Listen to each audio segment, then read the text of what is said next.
সকাল সকাল সেজেগুজে রেডি হয়ে বেরিয়ে পড়লাম বরের পকেট ফাঁকা করতে। তবে সেটা কেন, এই ভিডিওটা দেখলে বুঝতে পারবে তোমরা।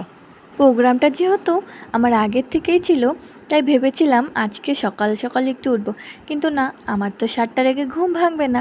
তাই এখন সব ছেড়ে এসে দেখি ঘড়িতে 8:30 বাজে। তাই শাশুড়ি মা চা করে এনে দিল, তাই চা খেতে খেতে রেডি হচ্ছি।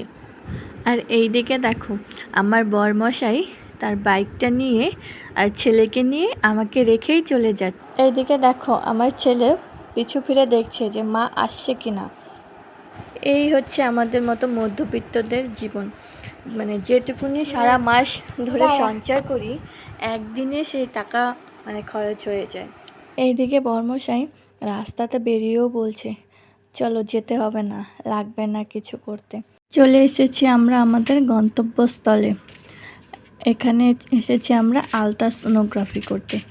যেহেতু আমার বরের পেটে একটা স্টোন ছিল, তাই সেটা এখন আলট্রাসোনোগ্রাফি করে দেখতে এসেছি, কি পর্যায়ে আছে, বের হয়েছে কিনা। কারণ অনেক ওষুধ খেয়েছে আমার বর, তো এখন আর সেরকমভাবে কোনো অসুবিধা হচ্ছে না, তাই দেখতে এসেছি।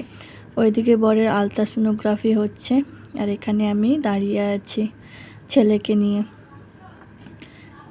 ছেলে বলছে বাবা কোথায়, বাবাকে তাই দেখাচ্ছি। তারপরে সব শেষে আমরা একটু কিছু খাওয়া দাওয়া করে, এখানে খাওয়া দাওয়ার মধ্যে ছিল হচ্ছে পরোটা তরকারি, ছেলেকে দিয়েছিলাম একটা ফুটি। তো চলো, টাটা, বাই বাই।